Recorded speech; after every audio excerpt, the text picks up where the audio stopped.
Good afternoon, class. My name is Andres Cuesta, and today my intent is to persuade you on not to be persuaded so easily.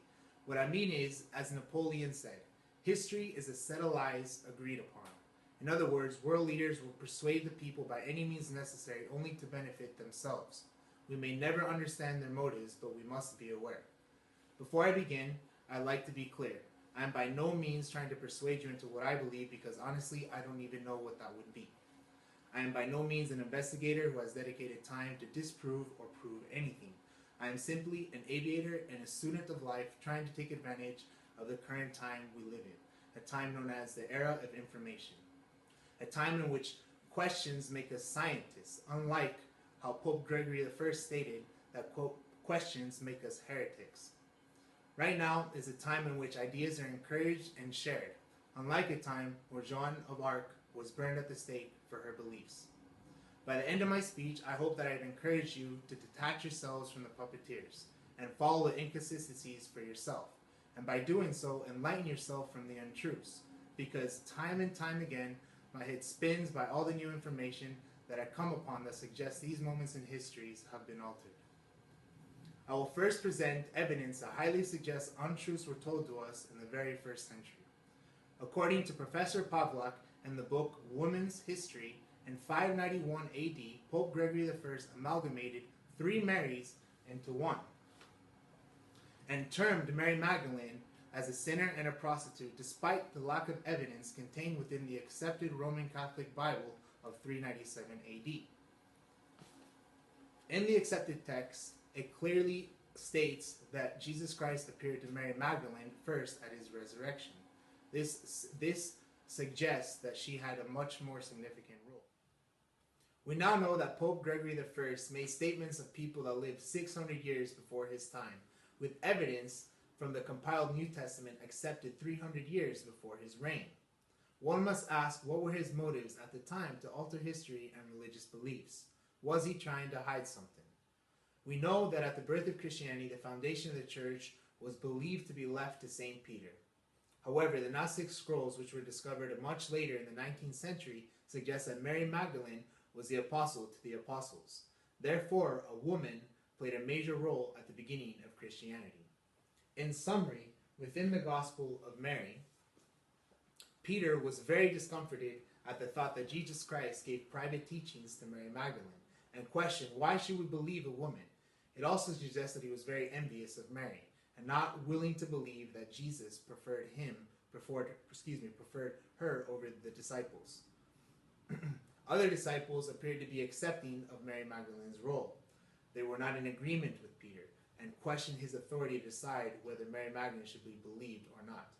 After centuries of debate, and ultimately what convinced the Second Vatican Council of 1969 was the accepted text, but they finally removed the prostitute label and declared Mary Magdalene as a disciple of Jesus Christ.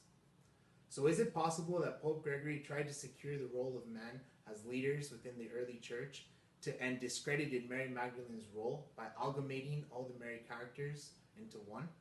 Is it possible that the Gnostic scrolls were buried because their theme threatened the importance of the church? The essential theme of Gnosticism is that divinity is not an external force, but an inherent internal capacity available to every human being. Within the Gospel of Mary, it says that the divine is to be found within you, because we're created in the image of God, therefore there's a continuity between the divine and the human. It seems that the Gnostic scrolls were threatening because the popes wanted the people to believe that outside the church, there's no salvation. Okay, let's fast forward to today. We are very lucky to live in the era of information. Unlike at the beginning, where it took centuries to uncover these untruths, we can now discover them much quicker, within decades. During the Cold War, America was a world leader in the race for space with the Soviet Union.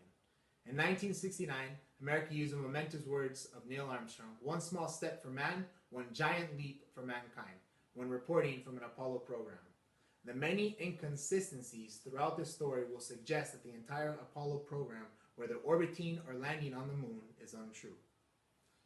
NASA in 2015, within a report, admits they do not have the capacity to travel through the Van Allen radiation belt. This is a very dangerous radiation zone that starts from 600 miles above the Earth's surface, extending to 40,000 miles. It's very difficult to believe that in 1969, NASA claims to have had the technology to fly to and through the Van Allen radiation belt and continue in constant exposure to the radiation the remaining distance in transit to and from the moon. Honestly, I'm not sure why there continues to be a debate on this topic after such conclusive evidence, but just to emphasize the need to seek more information regarding events told to us by world leaders, I want to present to you another untruth regarding the Apollo missions. To ask, if I may, when you were carrying out that incredible moonwalk, did you find that the surface was equally firm anywhere, or were there harder and softer spots that you could detect? And secondly, when you looked up at the sky, could you actually see the stars and the solar corona in spite of the glare? We were never able to see stars from the lunar surface or on the daylight side of the moon by eye without looking through the optics. I don't recall during the period of time that we were photographing the solar corona what stars we could see. I don't remember seeing any. Neil, you were a little bit concerned, you said, about stubbing your toe. I don't remember seeing any. After watching this video, it is incredible to believe that no astronaut saw not even one star while standing on the best viewpoint, which was as clear as day. To further complicate things, Collins' claim of no stars is confusing, as he was the astronaut to have never stepped foot on the surface of the moon. And more so, we are supposed to believe that he never saw any stars while orbiting the far side of the moon over 25 times, where there was no sun glare. In conclusion, I have given you two examples, one from the beginning of time and one more recently, in which depicted how world leaders attempted to persuade us into believing their story by claiming untruths or hiding evidence. Although later many discoveries blew my mind with the inconsistencies. Even though physical slavery was abolished in 1865, these official stories of these two examples are a form of mental slavery. I hope today I was able to encourage you to enlighten yourself from these untruths. It is our responsibility to break the chains, and we must seek the wisdom in order to come out from the dark. Thank you very much. Respect.